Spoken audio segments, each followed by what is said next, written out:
Yo, what is going on, guys? Welcome to another video. I hope you all are having a fantastic day today. If you didn't watch the last episode, I would definitely recommend it, but we did go ahead and take out Lenora, the second gym leader in Unova, and we actually left on a bit of a cliffhanger. There was a weird event that happened, her husband needed her immediately, so let's go ahead and check it out, shall we? But yeah, the gym battle wasn't as bad as I expected by far. Normally it's pretty bad, but that one wasn't terrible. What's happening? What? So actually Team Plasma's raiding the place, which is insane. It's pretty early for some pretty high-scale Team Plasma type of action with the evil teams, you know? Normally at this point you just fight like a few of them, which we kind of already did, so it's pretty cool. But oh no, they stole the skull. That's awful. So of course this is like their prized possession, so Lenora's going. Her husband doesn't really care though, so he's staying. Let's check out... Okay, we do need to heal. I was going to say let's check out which Pokemon we have up front. So we have Zuck up front now, which is good for us. And she's going to go straight to Pinwheel Forest, which is cool. Oh, it's Berg, look at that. I really like meeting the gym leaders before you fight them. I think that's really cool. Some regions do that with gym leaders or Elite Four members, and I think it's really dope to do that. So the fact we get to meet Berg early is really, really cool. And I wish they did this a lot more in the games. It feels like with, well, Gen 9's fresh on my mind, but with Gen 9 it felt like none of the gym leaders really did anything other than sitting in their gyms. So that kind of sucked. But I like when they're integrated into the story, you know? Like, immediate thoughts are when Lorelei came in right before Rock Tunnel in the Kanto games and Let's Go Pikachu and Eevee. Unova does it a lot, especially like they also have a cameo from them in the end, which is super cool. I enjoy it quite a bit. But yeah, there's a lot of cool integrations with the gym leaders that they have. I know Alola did a pretty good job with them, but I feel like the most forgettable gym leaders are quite obviously the ones that we don't get to see a lot of. And certain regions just do that way too much, where they just like hide the gym leaders until you go in for the gym and then you never see them again, which sucks. It's kind of why, for me, well, I forget his name, which is ironic. I think it's like Wolfrig or something, Wolfric? The Ice-type gym leader in Gen 6. I remember him pretty well because you have to go to the Pokemon Ranch little place. I forget what it's called. The... Gen 6 is so forgettable. It's kind of funny. But you have to go to that little, like, Pokemon Paradise to meet up with him. And I always remembered that quite well. But for the most part, the rest of the gym leaders don't really play a big role in the story. I mean, the fighting type girl does, and I remember her pretty well because of that, but it's just weird. I don't know. But I'm rambling. Unova definitely does a good job with all that. So we need to go to a detour rather than going straight up there. Well, we could fight the trainers. Oh, let's do it. But it is kind of blocked up there because we do need to go ahead and get the skull rather than worrying about just going to the next place. So we are going to go ahead and do that real quick. Now, actually, after this area is a place where I really think the story kind of picks up a little bit and the game starts to feel a little more alive, especially with the next city in mind. But this is definitely, I wouldn't call this part of the game bad by any means, but it's about to get a lot more interesting, for sure, and I'm excited for that. But it kind of feels weird. This is episode 5, which means we are pretty far into the playthrough already. And of course, we're like 1/4 of the way done with the gyms, which isn't a ton when looking at it from like a long span of time. But it definitely means that we are getting off to a pretty good start here. So actually, brings up a good point. This Muna does have Moonlight, so we're going to go ahead and Leech Seed just to get as much damage on it as humanly possible, because we are going to be switching a lot if you can't tell. It does like to yawn on us, which is really annoying, and I don't really want to get slept. So we'll go ahead and just keep switching. But yeah. Did I tell you guys I hope you're having a good day today? I hope I did. If I didn't, I hope you're having an even better day since I forgot. I'm doing pretty well today, so thanks for asking. By the way, I feel like I should say, these past 4 episodes now, I've been wearing a gray shirt. I swear it hasn't been the same gray shirt. I just really like the color gray and wearing gray shirts. I don't just record these like back to back to back to back. Like, I swear I actually have stuff to do. So, don't worry about that. Which I know all of you are probably analyzing my outfit anyway, and that's okay. A lot of people do that because, you know, I'm like styling and profiling, so. It's okay. I'll forgive you. It's whatever. You know, I brought this up in one episode about the cool sprites from Gen 5, which they're amazing. Best sprites you'll ever see in a Pokemon game, bar none. But I really wish that there were a lot of past-gen Pokemon in this game, which of course, White 2 will get to that eventually. But I don't know, I just want to see them so badly. Like, I remember Venusaur's is one of my favorites. Just the fact that it like bounces up and down, then goes left and right, then bounces, it's so cool. I love it. They made some pretty dang cool sprites for this game, and then they made it 3D and said, let's just make them stand. That would be so cool. Let's just not have fun. That's basically what they said. Now, I know a lot of people hate on the Gen 6 3D sprites and all that. I think they're alright. I kind of like them. If I remember correctly, I think from Gen 6 to Gen 7, the sprites look the exact same if I remember, which is weird because I feel like not a ton of people have brought this up to me at least, but the jump from Gen 8 to Gen 9 and the sprites are amazing. Like, Gen 9 has tons of shaders on them. It looks really cool. I don't know if you guys have paid attention to it a ton, but you definitely need to check it out. They look super cool.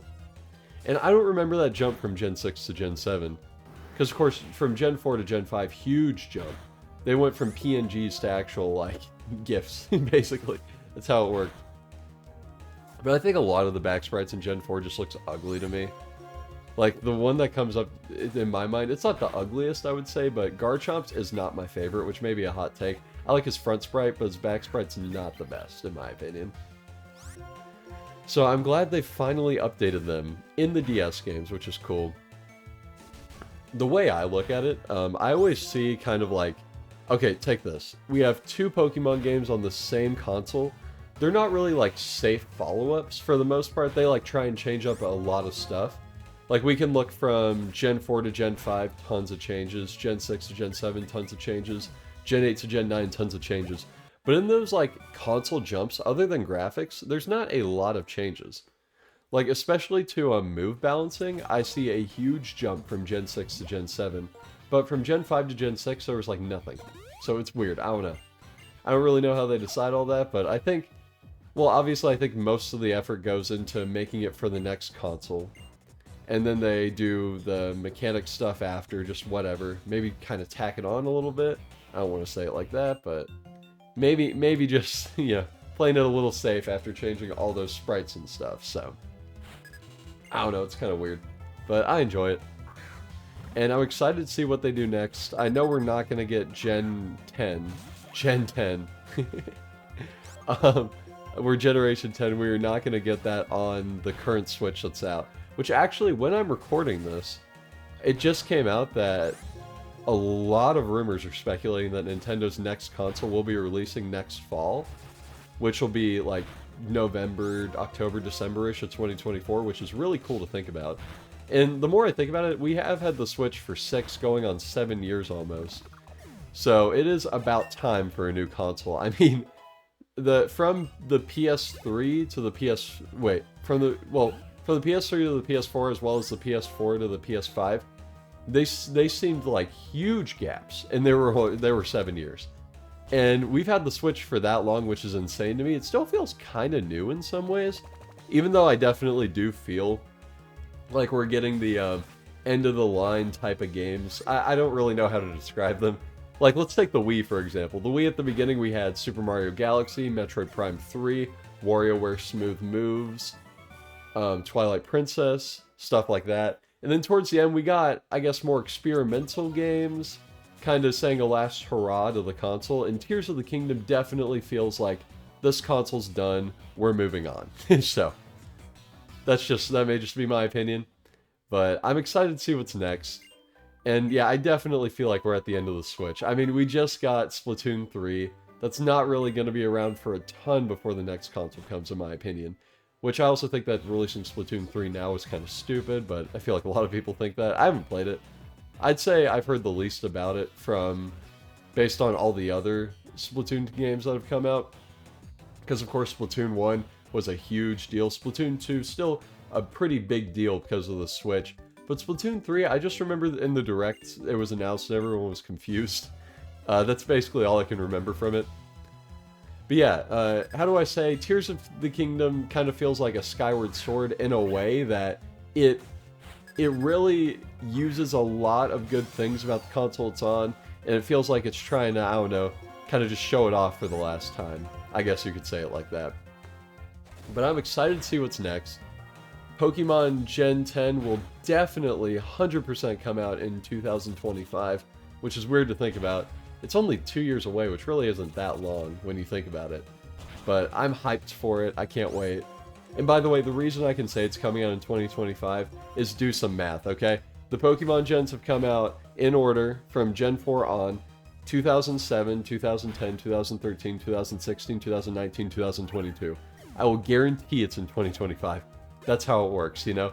Nintendo's got to make, or Game Freak, the Pokemon company, I guess more specifically, they got to make tons of money, and a 3-year gap is pretty dang good for Pokemon, they found. So they're going to keep that going, or at least I assume so.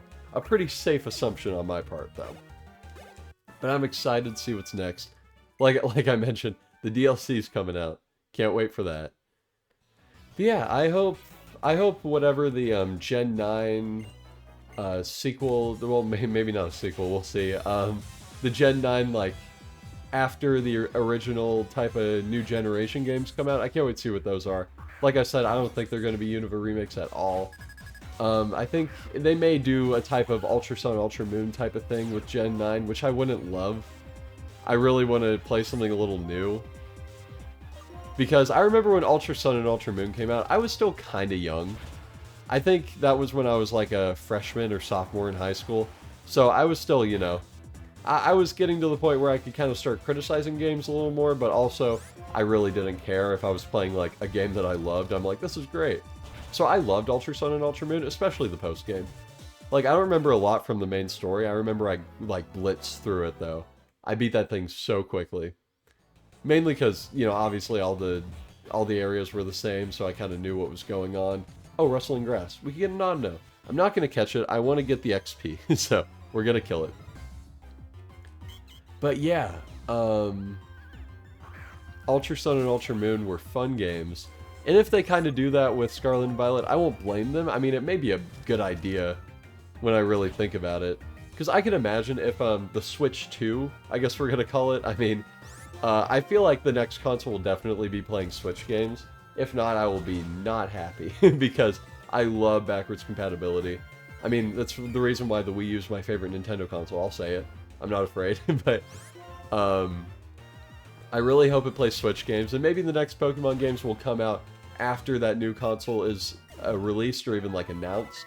That's a lot of XP, look at that. Yeah, Audinose are the way to go. Oh, dig, that's amazing for us. Okay, it's like 80 base power, right? Yeah, that's really good. We will definitely be learning that for sure. That's a good stab move to have. Okay, good. We're rolling. Yeah, look, oh my gosh, dude, look at that XP. That's insane. If you're grinding in Gen 5, definitely go with Audinose. For sure. Stick with them. We'll keep an eye out for more, though. I actually love Suano. Okay. One of my favorite Gen 5 Pokemon is definitely Leavanny. I adore Leavanny. So every chance I get, I pick one up. But of course, in this playthrough, I'm trying to go with Pokemon that I don't normally use a lot, which is something I say with like every Pokemon playthrough I do on the channel. But this one especially because I feel like Gen 5 just has a vast amount of Pokemon that I never use. Because, you know me, I normally use dual types, and I normally use Pokemon that are like pretty good. So, that's just how I roll. But Leavanny's amazing. So, no surprise that I use it as much as I possibly can.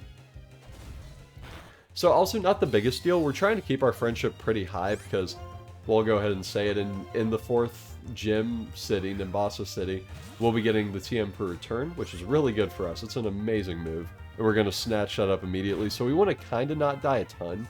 Keep our, keep our, well, what is it? Our friendship up as much as we can, just because we can do a ton of damage with that move. And it's, of course, a good neutral move to just hit everyone with, so that'll be good. Level 20 already, okay. We're getting up there in levels. Dang, look at that. That's great. I'm going to go ahead and heal real quick. Like I said, I probably should get potions. I'll go ahead and do that. Let's head to the Pokemon Center. I think something I haven't really talked about on the channel, the more I think about it, is like video game backlogs, which I think is a really important thing to kind of think about, because for a lot of people, they buy a ton of games and don't play a lot of them. I'm included in that, but for me, it's kind of funny, because I feel like I never, other than the Switch, I never really bought a ton of like new games at a time, because I'd always, for example, like, I tell the story a lot. During lockdown in 2020, I bought a 360 and bought tons of games for it. I've not bought a game for the 360 since, and I maybe beat, out of the 20 or 25 I've gotten, I maybe have beaten like 10, probably more at this point, because I have been trying to get through a lot of them. But it's just weird for me, because I bought this game for $3. Do I really value it enough to beat it? And I'm like, yes, let me beat it. It's weird, I don't know. Also, if you look up there, you'll see a mossy rock. That's how you can get... Please don't tell me I have the hiccups. I hate when I have the hiccups. Okay. But the mossy rock is actually where you can get Leafeon, which is my favorite evolution. I get a lot of crap for it, but I love Leafeon. You can't beat it. Like, its attack stats so high. You got Leaf Blade, X Scissor, Return. You could just destroy everything with it. It's amazing. And actually, the first game I ever used a Leafeon was Pokemon Black 2, so it's super nostalgic for me. So, it's something that gets me really excited. Let me fight this girl. Come on, look at me. Okay, cool. But yeah, more about the backlog, I guess. I have a good amount of games that I still need to beat. I'm trying to get through them. It's kind of weird though, because some of them are games that I feel like I don't really want to beat. So, of course, I'm not really forcing myself to play those. But there's also some that are like, you know, the goated games. Like, for example, God of War is probably the most critically acclaimed game that I haven't beaten yet. And I feel like an idiot for not doing it. But also, I never really feel like playing it. It's weird. I don't know. Because I shouldn't really force myself to play video games. Of course, that's just stupid. If anyone does that, that's just dumb. Don't do that. But I also want to play some of the good ones, you know? So, it's a weird thing I'm trying to balance. And then, of course, I just go on and play Pokemon for the 15th time. It's okay. Pokemon's definitely my comfort game. It is something that I will play over and over again, no matter what, and I feel like that's what a lot of Pokemon fans do, so I'm glad. Maybe we can get another odd no. Trying to listen for the... Oh, there it is. Dang it! Okay, that's annoying. I didn't put on a repel because I just didn't want to. I was just trying to get one more out of no for fun, but we'll move on. We'll keep going. Also, what level is Juno? I forget. Level 21. Okay, so Zuck is definitely catching up, which is amazing for us. I really wanted him to get up there. Sweet, another super potion. We'll always take that. Now let's fight this youngster. Yeah, Pinwheel Forest is such a good area in a Pokemon game. I feel like for me at least, it's a lot different than most of the other type of forests that they have. Because, you know, you look at the most iconic forest of all time, it'll be Viridian Forest from Kanto, which is an amazing forest, but for me, this one's always my favorite, probably because it was the first one I was ever in, but I don't know. If I had to pick a least favorite, though, X and Y Sandalwood Forest is so stupid. Sorry, I know people are liking X and Y more and more as time progresses, because the people who grew up with it are getting older now and can actually, like, talk and be respected on the internet, but Sandalwood Forest is just dumb. there's a lot of things about X and Y that I think are just dumb. That game's going to be remade probably by 2030, right? That's insane to think about. Jeez. Actually, wait. Maybe not even 2030. It may be way longer than that. That's weird to think about. But yeah, when you look back at the type of Pokemon timeline and when games are released, it's pretty obvious how they're doing it, especially now. Because they really have a system with the 3-year type of gap. Which back in the day, it was weird, because they used to kind of release the main game and then the remake, and then have, or like remake or sequel or whatever. And then by the time they did the next one, I forget, am I faster? No, I'm not, okay. But by the time they did by the time it was the year after that, they were gearing up for the next generation, which is fun. I really do like the way the Switch is doing it. I think it's the best system they've had so far. Because let's take, for example, like, Gens... Well, let's do Gens 5, 6, and 7, right? You have game release, year after another game release, and the year after that, nothing. I really didn't like that. At least for kind of the way they're doing it now with DLCs, which, of course, I don't love DLCs. They're fun, but they should just be in the base game. I definitely agree with that sentiment. But for the most part, the way they're doing it with main game, then year after that DLC, then year after that the other game, I think that's really cool the way they're doing it. But it was kind of weird with Gen 8 because they had Legends Arceus, which came out of nowhere a little bit. I don't know. Still a fun game. I love Legends Arceus. Like I said, I'm not as big of a fan as most people probably, but I still love it. It's a great game. And I'd love to revisit it sometime. Of course, I'm going to give it a few years at least. I probably will wait until 3+ years after it came out to ever play it again. I don't know. It just seems like one of those games to me, where you can just wait. Okay, let's get this. And fun fact, I'm actually a psychic type, and there's going to be a person jumping out of this hill. What? That's crazy. Yeah, the Gen 5 games do this really cool thing where they kind of have cool, like, out-of-battle mechanics that they don't really introduce a ton of. But after a while, they're just like, yeah, this is normal now, and you're like, that's cool, I'm a fan, let's do it. Like the type of anthill stuff. And then the gym puzzles, or at least most of them, are super cool. Which, I don't know, Gen 5 doesn't have the most, like, the most challenging gym puzzles, but I think most of the rooms and stuff are pretty dang cool. One of my favorite underrated gyms, though, definitely has to be the Dragon Gym from Black and White 2. That one's cool with, like, the punching. Oh, man, it's so cool. Even though I'll always remember Gen 5's gym, because I'm pretty sure you could get, like, stuck super easily in there. It's fun. I used to get stuck there a lot. It was pretty bad. Another Chesto Berry, thank you very much. Cool. Now we're trucking along. There's a trainer there, I'll find him. Boom. Especially this part of the game, I played a ton. Like, an extreme amount of. I'm pretty sure Pan's here?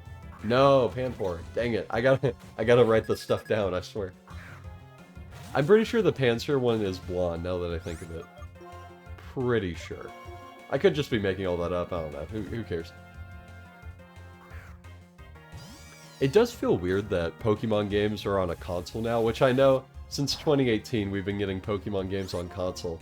But I just remembered the time, which I'm not saying I miss this time and the Switch is like a worse era, because the fact that you can play all games on one console, which is both handheld and console, is super duper cool. But I do kind of miss the time where Nintendo had two different libraries of games. I do like this, like, a million times better than the way they did the 3DS and Wii U. Because for the most part... Is there anything down here? What even is that? There's just a weird stump. But the way they did the 3DS and Wii U generation, they did the Wii U dirty. I know it wasn't selling that well. I'm a big Wii U fan, so I feel like I shouldn't really be, like, showing my bias here, but I kind of am. But, for example, there were no Kirby games on the Wii U. There were no Fire Emblem games on the Wii U, no Metroid games, but then on the 3DS, they got multiple entries, which I always thought was a little dumb. Like, I feel like, well, Samus Returns did come out after the Switch came out, but if that came out on the Wii U, I would have been so happy. Would have been really cool. And then, of course, I think maybe Fire Emblem Awaken. I feel like Fates was pretty good on the handheld from what I've heard. I haven't played those. But from what I've heard, I'm pretty sure it was cool. And then, of course, Kirby. I mean, one of them should have been on console, let's be real here. But it's just sad, I don't know. Okay, Blonde, yes, and Pan's here. Let's see if I remember. I always thought that and like sprite was just so weird for the trainer. I don't know, with a whip. It's like the original Red and Blue ones where they have a whip and they're like commanding their Pokemon. It's so weird how they do it. I don't know. That was always a really weird part of like the lore, I guess. How they're like, hey, these trainers are just like Pokemon trainers. They're not whipping their Pokemon, then they literally are just holding. It's like, okay, whatever. Sweet, sorry, Miguel. And there's actually an area below here that I wanted to check out, so we will go ahead and check that out after we get a Petra Berry, which is always nice. I like the berries quite a bit. They're pretty cool. What is even... Oh, I don't know. I will destroy you. Oh, shoot. Like, it's okay. Also, I don't think I've ever used a Scolipede, but I'm not going to because Scolipede kind of sucks in this generation. Like in Gen 6 and Plus, it's pretty good because of the poison type, of course. But in this game, not the best at all. So we actually can't get that item on the bottom, which is sad, because it's an item I would love to have. But we can get this item, which is Grass Knot. Really nice to have. Not the best grass move, especially for the early stage where everything is pretty light on the weight. But it's pretty decent. I'll take it. Also, there's an in-game trade in this town that we just came from, Nicrine City. I don't think we're going to do it, though. We may wait till post-game. If I even record the post-game, let's be real here, we'll see. I do really want to play it, though, because, oh my gosh, Black and White post-game is so much fun. Like, I know a lot of people gave this region flack for the fact that you can only go on the left side rather than the right side of the map, which I get, but... And, of course, would I have preferred it so you can pick left or right, and then you can, like, use the other side as post-game, and it would have just scaled the levels like that or whatever? It would have been really, really cool. I would have loved that. Like, imagine on the right side, there's just, what, like, 1, 2, 3 different gym leaders that just change in the middle? That would be sick. I would love that. But that's not how it went, and that's okay. But the fact that you can get Pokemon from past generations in post-game, and you can actually get a ton. I'm not sure if many people know how much you can actually get. But, I mean, of course, you will need a ton from the last, like, from the last generation if you're not using Black and White 2. You'll need an astronomical amount of Pokemon. But you can still get a lot of cool ones that I really like. It's weird. It's like they just cherry-pick the ones that I love. And they're like, yeah, we're gonna give these back to you. And it's like, okay. Thank you, I appreciate it. So we're gonna kill this Sandile and hopefully get the skull back. Because the fact they stole the crystal skull is so sad. Jeez. Have you guys watched the Crystal Skull? I haven't. I've heard it's bad. That's all I've heard. Not gonna watch it. It's okay. Did he just say Plasma and Agony? Plasma! Sweet, we got the skull. That's always nice. And then boom, it's one of the 7 sages, which is a cool little side plot they have. You do most of that stuff in the post-game, which is really cool. But it's just, I don't know, the sages are so weird to me. Like, I never pay attention to them during the game, which I probably should pay more attention to them. But I kind of like their whole post-game quest with Looker. It's pretty dope. But it also... in many ways, it also seems kind of useless. Just because it's like, hey, we're here in the post-game. Come find us, get a TM. It's like, okay, whatever. But I still enjoy it. But hey, we got the skull back, and they disappeared. Without taking any repercussions for stealing anything. In fact, Lenora's about to lose something for that. She's about to give us a gift. So she really didn't gain anything from that encounter. But luckily, we're going to get a really cool item here. A Moonstone, which is dope. It's really nice for evolving certain Pokemon, and I like it quite a bit, but we probably won't be using it, let's be real here. There's not a ton of Moonstone evolutions, maybe just Moona, I think, I don't know. But we're going to go over here and actually get this item, which I think is like an X attack. Miracle Seed. Oh, shoot! Oh my gosh, that sucks. So, we were given a choice on which item we wanted, and I picked Snivy because I did start with a Snivy. I could have lied, obviously, but I picked Snivy, and we just got a Miracle Seed, so we could have gotten a Charcoal or a Miracle Water for, or Mystic Water, I forget what it's called, but we could have gotten that for another Pokemon, but that's okay. You live and you learn, right? So, yeah, this was a nice chill episode. We went through Pinwheel Forest, and we got the skull back. Next episode, we are going to amp things up quite a bit. I'm excited, and I think you guys will enjoy what we have in store. But thank you so much for watching this episode of Pokemon White, and I hope you have a fantastic rest of your day, and I hope you'll stick around for the next one. Peace out, guys.